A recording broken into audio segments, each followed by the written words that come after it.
Mogul Male, I keep getting them confused. You know, they look so much alike. He made a video, why is everyone leaving YouTube? Now, this is probably going to be talking about purely streaming. I don't think anyone is leaving YouTube. I think people are multi-streaming just like I am. So I think like right now, the problem with multi-streaming before is that from Twitch you couldn't do it, right? And you could technically do it from YouTube, but you can't do it to Twitch because Twitch has a different rule set. Now they've changed that, right? And I think a lot of people are also locked into contracts which are expiring, and basically multi-streaming now is very, very easy. That's what I think it is. Maybe there's like a deeper lore reason here. I've been noticing this trend. Which, by the way, another thing. Right away, I think YouTube has a almost incentive not to make live streaming good. I don't know if he's going to talk about it, but if he won't, then I'll talk about it. Remind me that YouTube is incentivizing other things and not streams. I don't think YouTube wants this to be a streaming platform. Also, the YouTube chat experience is not very good. I know. Let's watch it. There were people who are signed to YouTube live streaming contracts. The day their contract ends, switch right back to Twitch or start multi-streaming. I think multi-streaming is the biggest thing, yes. Because I have, and it's got me wondering, is YouTube live streaming a wash? Has it been a failure of an attempt by YouTube to compete against Twitch? And I'm not the only one thinking this. I think YouTube is not competing against Twitch. I think they're maintaining parity, and that is it. This is also a thought shared by Dan Clancy. The YouTube and YouTube Live not changing isn't because they move slow. It's because YouTube Live isn't a priority for YouTube. Bingo. Okay, I'll talk about it now. Basically, what I think YouTube is currently struggling with is it's having a bit of an identity crisis, right? So YouTube is a video platform first and foremost. YouTube's algorithm for recommending you things is insanely good. I get all the memes of you don't want to watch things. Why is YouTube recommending me this? Why is YouTube recommending me that? The algorithm for YouTube videos is really, really, really good. It is so good, right? And that is YouTube's bread and butter. Long-term video content. Not long-term, long-form video content, right? Then TikTok came out, and suddenly they were like, we got to do shorts. But shorts don't translate into anything beneficial on our platform. But at the same time, because like shorts are very hard to monetize. That's the problem with shorts. It's a 60-second video where you immediately swipe away, right? If you swipe into an ad, it breaks the whole like brain psychology of swiping through shorts. Shorts are simply hard to monetize for both the creator, that's why they pay like pennies, and YouTube. Shorts are just bad, right? And then you have live streams. How do you market, for example, this live stream? Why do you think the title of this current stream is like yapping more news? Because that's what a live stream is. Things happen, I talk to chat, we talk about different things, sometimes we go off course, it is completely different, right? So the only thing that YouTube is doing is they're maintaining parity with Twitch to have like the option of live streaming. So like, I am currently multi-streaming, right? But they don't really want me to just stream on YouTube and say that it's a streaming platform, which is exactly why I take my YouTube streams and edit them down into videos, something that YouTube likes. That's what I think YouTube is doing. It's the same thing with shorts, it's the same thing with lives, and it's the same thing with probably whatever else YouTube is doing. I think YouTube never wants to cannibalize its own YouTube videos. I do think that there is a chance that this might change. The reason why this might change is because if you look at YouTube statistics, in terms of like hours watched on TVs, it is going up so fast. I am pretty sure that currently, in terms of TV, like consumption of content, YouTube is above Netflix and above everything else. I might be misremembering this. It might be like different data, but I've definitely seen like data from both YouTube themselves as well as like more like industry-wide analytics. YouTube is dominating on TVs. It's doing really, really good. So I think in doing that, YouTube might start incentivizing basically like the compilations people do now. So you take existing videos and you put them into a long-form thing. I can see YouTube doing something like that, or potentially doing like Koroto TV, where you click on my channel, and instead of just getting a YouTube video, you get a series of my videos, basically like a TV channel back in the day, and alongside that, you might have a YouTube chat. So it's repurposing your existing content, but sort of pushing it into a live stream. Because I think another problem with like a lot of YouTube nowadays is decision paralysis. there is so much stuff to watch that people don't even know what they want to watch, which is why the algorithm needs to keep like getting better and better. That's what I think YouTube is right now. Let's see what Ludwig has to say. And that's certainly a fact, all right? YouTube live streaming can... What is that? What happened to his face? only grow as long as it doesn't impede on the already incredibly successful YouTube video service. If you grow YouTube live stream and that takes away some percentage of success, right? Like if you basically recommend more YouTube live streams and that keeps people on YouTube for less time. Exactly, because YouTube ads are, like Google ads, are incredibly targeted because of how, like, well-packaged YouTube videos are. YouTube videos are currently incentivized to be extremely precise in their packaging, right? That's why the algorithm now favors watch time and, like, returning viewers over just clickbait. Because if you have returning viewers and, like, watch time is high, that means the packaging of your video is accurate. What does that mean for Google? That means you have accurately assigned tags to your video, which means they can accurately put, like, ads on the video, right? It's like a win-win-win-win-win down the line. With streams, you just can't do that. They don't enjoy the live streams as much as the videos. You have made a failed product, even if it ends up beating Twitch, because YouTube videos make so much money, and they are so popular. Yes. That sucks. He goes. By the way, I don't think there's a single company who could take down YouTube. I don't. I cannot see a single. Yeah, I just don't see literally anyone even competing with YouTube, unless it gets like regulated or something, like YouTube and Google, which there have been rumors about. People have been talking about that. I don't see literally anyone even taking a chip out of YouTube. Goes on to talk about the streamers themselves and says, went to YouTube, man. But your friends that went to YouTube are all coming back, Sushi. Yes. Yeah. What is happening with his face? and you can see someone already adds me in this, but he's not wrong, right? Look, you know, when Myth ended his YouTube contract, I believe he took a break. He stopped streaming on YouTube. Lily, the moment her contract ended, switched back over to Twitch. Dr. Lupo, when his contract ended, started multi-streaming. I mean, shit, Tim the Tapman today said he was going to start multi-streaming on Twitch and YouTube. And look, his viewership is better on Twitch after 3 years, I think, on YouTube. I think with this, like as a creator, I think there is a, it doesn't really affect me because I'm like not a streamer at all. But I think with a lot of like streamers who have very, very high viewership, I think the thing a lot of them might be worried about is like fracturing the audience, right? So in a very weird way, it is better to have 17,000. I'm saying 17 because I just saw the figure. It's better to have 17,000 viewers on one platform as opposed to 10,000 on one and 10,000 on the other. Sometimes. Not always, because like now I think people are getting much better at like pitching like total numbers and yada yada. But I think there is value in having more people in one place as opposed to more people overall but in multiple places. Right? So I think there is a degree of that. Than it is right now on YouTube.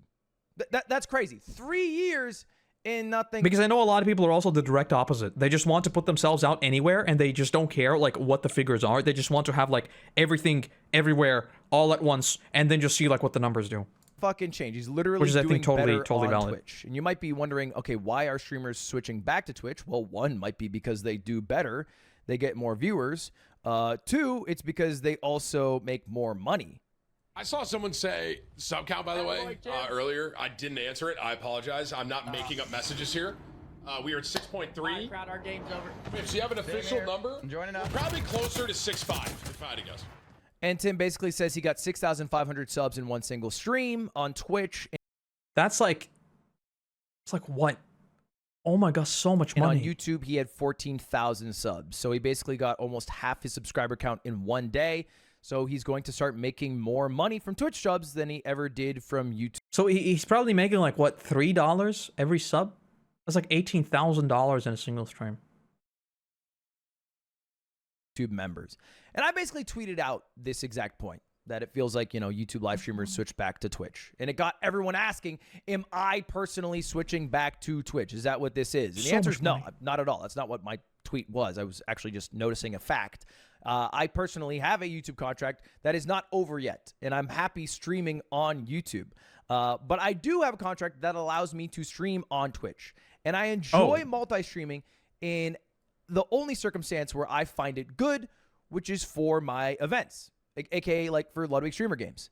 If I just stream that on one platform, it would do a lot worse in terms of viewership than if I streamed it on multiple platforms and also let other people stream it. I mean, we peaked at 175K and averaged 134,000 viewers. That wouldn't happen if it only was on YouTube or only on Twitch. And for events, I want as many people to see the event as possible. That's all I care about. Yeah, I think that's what I was just talking about. I think this is a split between like wanting to pitch big events, so you just want it to be everywhere and getting like the numbers up, period. Because like this isn't broken down by YouTube and Twitch. This is just like total, right? I think that's just what I talked about. It's sometimes better to have them all in one place. Sometimes better to have the total number be higher in multiple places. By the way, I'm a multi-streaming hater. I actually think it is a generally bad thing for creators. At least creators who are trying. Let's not talk about the Twitch subs of your first day return. Talk about the 6 months of subs. Well, yeah, but what you must also remember is that, okay, let's say he made $15,000 on the first day, and he made $500 6 months down the line in one day. I don't know about you. I would gladly take $500 in a single day. Gladly.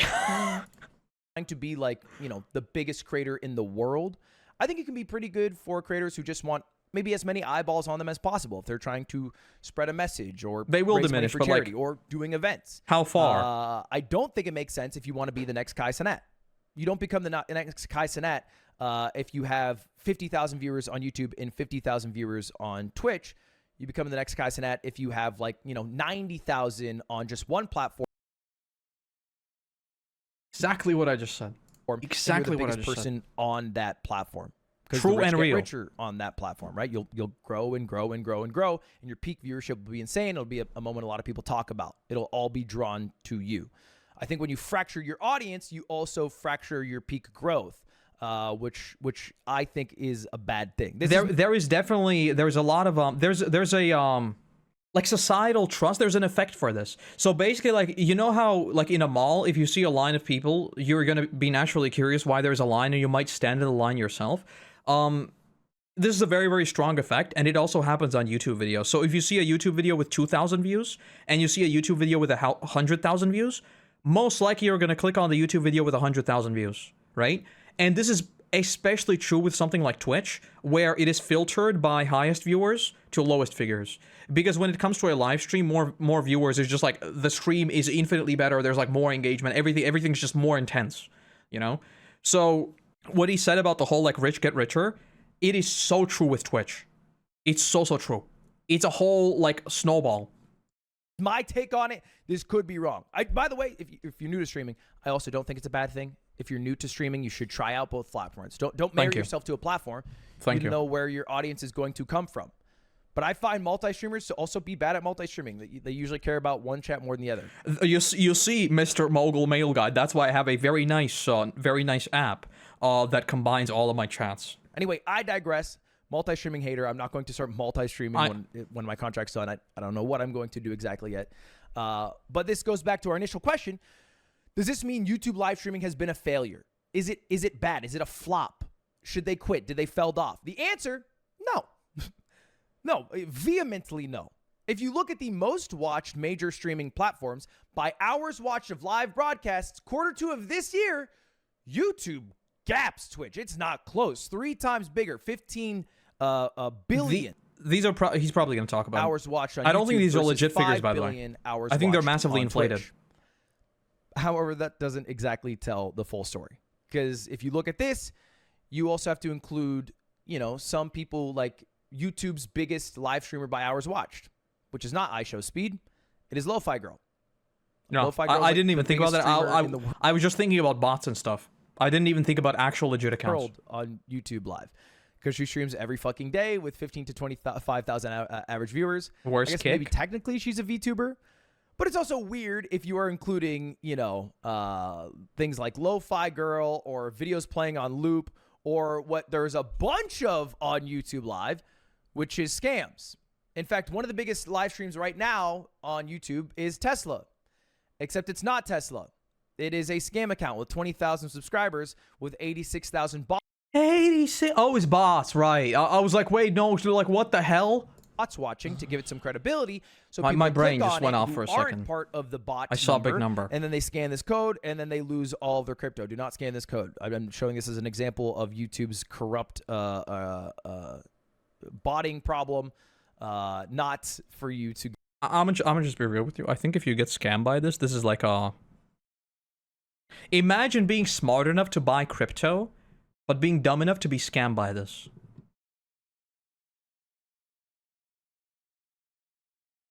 Get scammed. So okay. I think that's an what elbow if we zone. just track actual YouTube gaming streamers, right? Like actual streamers, actual people who are streaming video games. Well, then the contest becomes a lot more fair. And there's still a lot of huge streamers. I mean, look, Steak right now is live with 41,000 viewers. That is massive. That is What a is going huge on stream. here? He's absolutely killing it, right? I don't have to tell you guys about iShowSpeed, arguably one of the, if not the biggest streamer in the world. Maybe second to Kai. I don't know. Top two for sure. And if you look at that, well, that's what Stream Hatchet does. It becomes a lot more fair. All right. You can see that Twitch is still the big dog with 5 Oh, billion, there's Kick. hours. There it is. There's Kick. If you want to see Kick. Watched. This is still Q2 of 2024. And YouTube is at 2 billion. I have heard of Storyfire. I have. However, that is still an increase for YouTube over Twitch. They're gaining market share over Twitch. And again, this is just YouTube gaming. This is not any of like the political stuff or the 24/7 channels or the videos that are playing on loop and acting as live streams. This is just gaming streamers, and it is growing. To be fair, there are also a lot of streams on Twitch that do the same thing, right? Like, I know Trash Taste has the always on stream.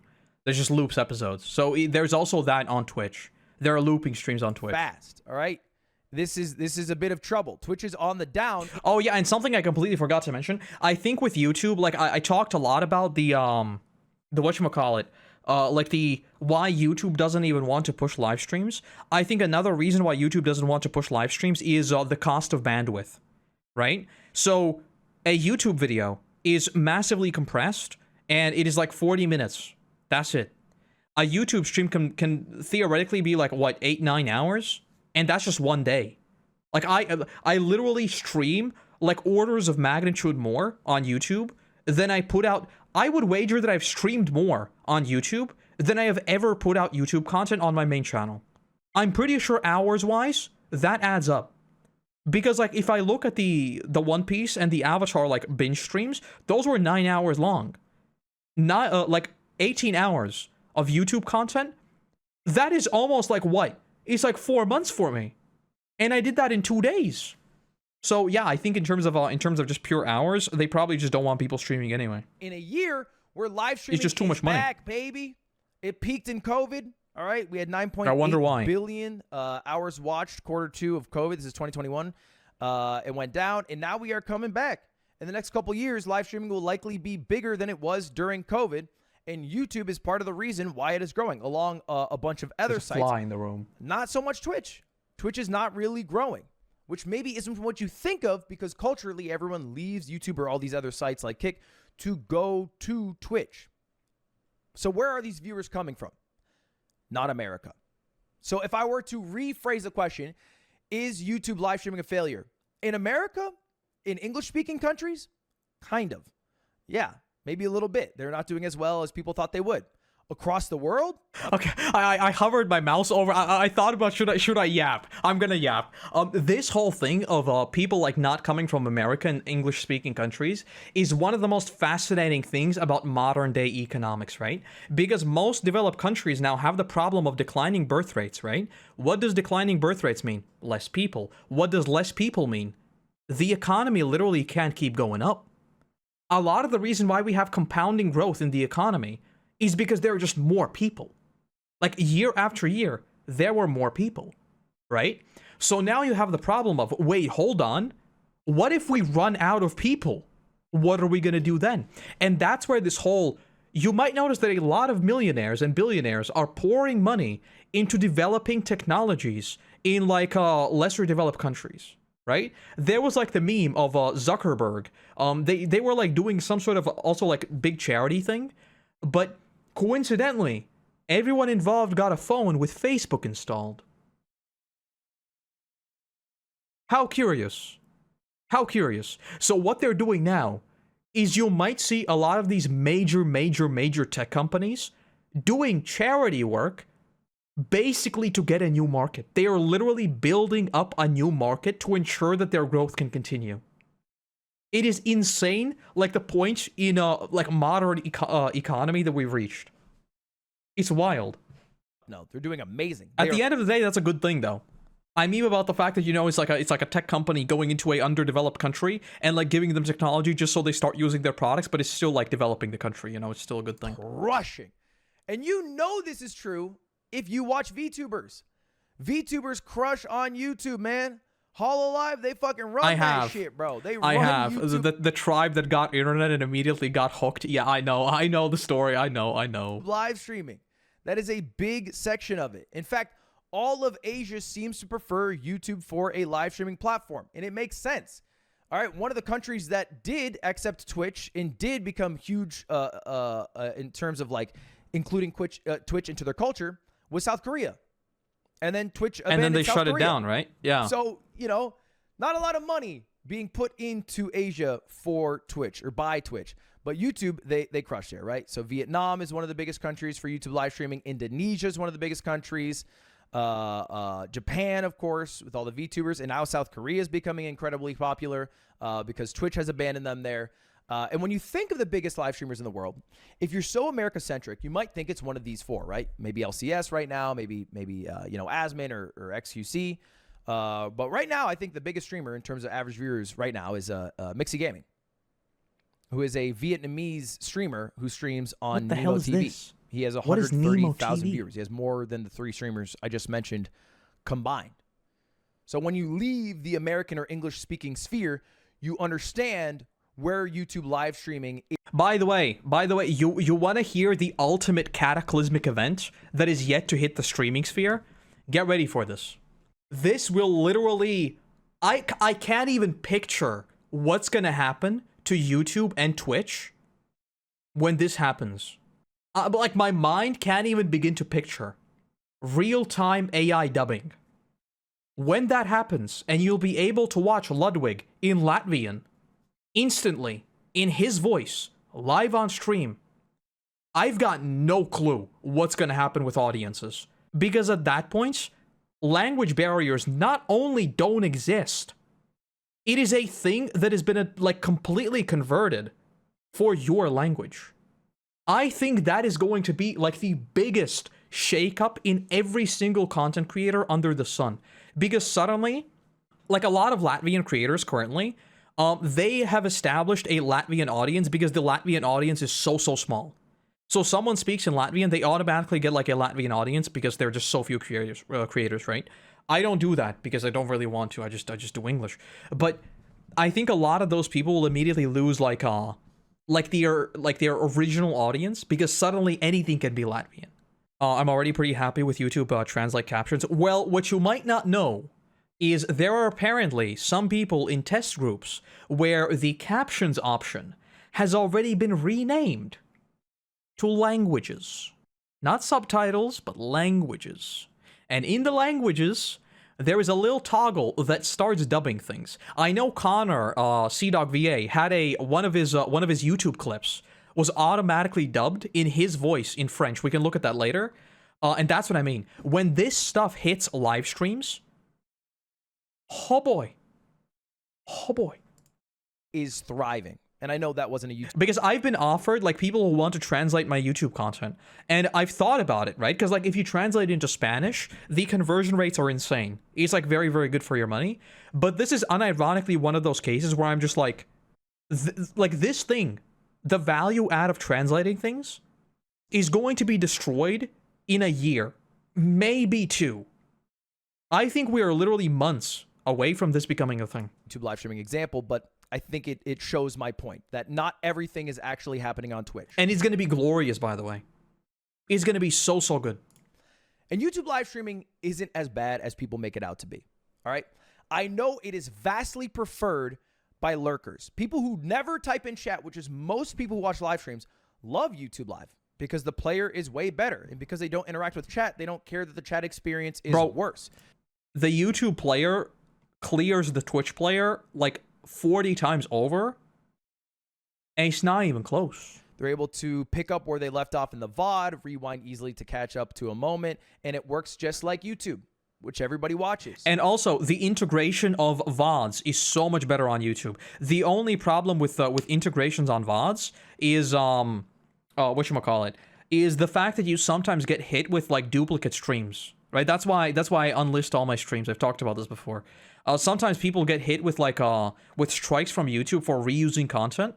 So if you stream on YouTube and then make a video out of it, YouTube might think that you're reusing content, you know, which you are. But that's the point of the channel. It's my content. So it's a bit weird. It's a bit weird. There's more to a translator's job than making subtitles for videos, you know?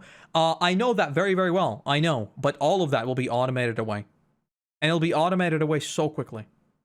I know. I know there's a lot more to it. And I'm saying all of that will be gone. Chatters vastly prefer Twitch because the Twitch chatting experience is way better, right? There's a culture there. And because chatting is better, I unironically think the Twitch chat culture is better because it's been gatekept for so long. Streamers literally why. also tend to prefer Twitch. Again, this is just in English-speaking countries. Streamers tend to prefer Twitch because they like when chat is happy because that makes their lives better because all they do is read chat. Another big buff YouTube live streaming has, though, is peak viewership. Big moments, big cultural moments, things that you had to be there for, things that you want to fucking talk about the next day, oftentimes happen on YouTube. All right, because there's an algorithm there. Once you start to gain viewership, it gets recommended to a shit ton of people. And if you look at the channels with the highest peak viewers, it is not eBuy at number 1. It is OnePlus in. What? 9 million live viewers on a YouTube channel? What? India during the Indian elections last year, peaking at almost 10 million viewers. Kaze TV peaked at 6 million a couple of years ago on YouTube, right? Apple, when they announced their new products, 3.6 million. Law and Crime, I think this might have been the Johnny Depp trial with 3.5 million. Sidemen with a charity match, 2.6 million. In fact, most peak viewership all time in live streaming space comes from YouTube, not from Twitch, man. Well, that makes sense. Right? That makes sense. Twitch There's more isn't people on good YouTube. at getting a huge amount of people to watch one live stream at one moment. They're good at getting people a high average viewership for a long period of time, which honestly isn't a bad thing. It works for most people who do more chill streams. But if you are a streamer who does like big events, 2-hour streams that a lot of hype shit happens, people like I Show Speed who go to a country and you're going to watch because some crazy shit's about to go down, YouTube is a perfect place to be. In fact, just last week, Minato Aqua, who is a VTuber, had an insane amount of viewership. You might think the biggest live streaming of the past week was Kai and Speed doing their Minecraft run. I think they peaked at like 700,000 viewers combined. Aqua with her graduation stream from HoloLive peaked at 735,000. All right, and that happened on YouTube. I do not think that would have happened on Twitch. I do not think she would have had as many viewers peak if that had happened. This does not mean that YouTube live streaming is better than Twitch by any means, but there are pros for it. Okay? There are pros for it. There are also cons. There are some big cons, actually. One of them being the fact that you cannot stream longer than 12 hours. It is pretty apparent that we are in a marathon meta, all right? People stream for very long periods of time because you build a bunch of viewers in a category. More people end up watching you. You get more peak viewers overall. And it's something that I've been doing for a long time, but it doesn't work as well on YouTube. And when Kai has started doing it, it fucking crushes. And the Minecraft thing I just started talking about. I had the most, I'm not going to say what it is, because maybe I'm going to do it and then it'd be kind of goofy, but let's just say I had a marathon stream idea. And, let me put it, I don't think anyone has done anything like that. I'll just say that. I don't think anyone has ever done anything like that. People have done something similar, but I don't think anyone's really done anything like that. I'm not going to say what it is just in case I end up doing it at some point, but it would involve many hours of streaming in a row. He peaked at 381,000 viewers, all right? But he was doing it with Speed Speed peaked at 351,000, which is not too far behind. But you might notice the reason why, streams, by the way, I have never done anything like that, like right now in terms of like super long streams, is because like I'm not a streamer. Like my priority currently is 100% YouTube, and committing like friggin' 3 days to streaming, it would just mess up everything for me.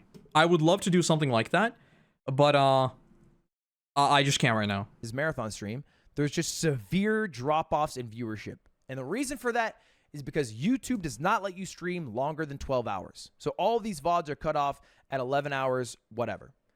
Basically, after 12 hours, if you continue to stream, the stream is no longer available to watch.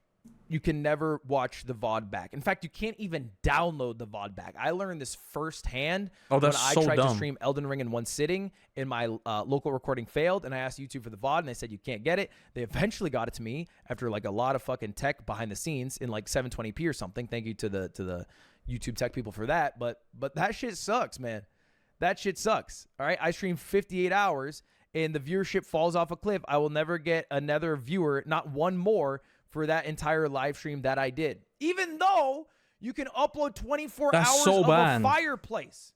Why can't I stream 13 hours but a fireplace? By the way, all of these things, all of these freaking weird things that people do, they can be fixed so easily. It's called the partner verification system. You have it for a reason. You literally need to apply, and you need to be verified as a partner on YouTube to even do this stuff. And then there's an additional verification at 100,000 subscribers. That is why I have a check mark on my main channel, because it's verified. It's so simple to fix.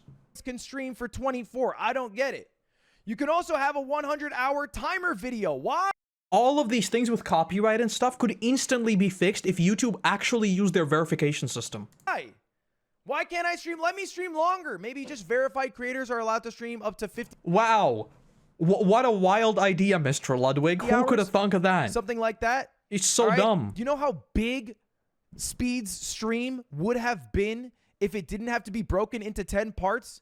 The final video would have like fucking 40, 50, 60 million views. That shit would be crazy. But YouTube doesn't let you do that. And I think YouTube is still technically too far behind Twitch for it to compete with English-speaking audiences. And it is making a lot of streamers in the English-speaking space switch over back to Twitch. And I wonder if it is an actual technical thing. Because cutting off at 12 hours does sound like a weird, like, quirk in the code almost, you know? It doesn't seem like a, we're gonna set this arbitrary line and that's it. It does sound like an actual technical problem for some reason for live streams. And I don't even know what it could be. I don't know. And they should figure that out. In the world, they're crushing because Twitch is not competing in those areas. They're struggling in those areas or just leaving them entirely. But as far as English-speaking world, yes, YouTube live streaming a bit of a flop. What will I do when it's time for my contract to end? Well, stick around in this channel and you'll find out. All right, thank you all for watching. See you later. Goodbye now, everybody. Goodbye. Hopefully that answers the question. All right, see you later. Goodbye now. Goodbye. Subscribe. Well, there it is. I think there's a... I think he basically covered most of it. I think he covered most of it. I think the biggest factor, though, is what Dan Clancy mentioned, like, right at the start. What is this? I want to know how he does it. I want to do this. I think, like, the biggest thing with all of this is just that YouTube doesn't really want to incentivize it until they figure out what to do with streams. I think that is the single biggest thing in all of this. It's not that YouTube can't do these things, is that they're not really sure they want to, if that makes sense, you know? I don't think that it's a case of them, like, just leaving it up to people to figure stuff out and fix, because, like, the whole chat thing, people have figured out. I have a custom chat interface for me right now. I have a whole separate thing on my computer that reads, like, the Twitch thing and the YouTube thing, and then creates a separate window with all the things, right? So there's nothing to do with YouTube. A lot of the interface stuff I also do outside of YouTube, outside of Twitch. All these different things are already, like, fixed by people, but I think a lot of these limitations that YouTube has, in terms of not pushing streams, yada yada, I think that is an actual deliberate strategic decision. 12 hours is a sensible time limit, though. 24 hours is not healthy for anyone.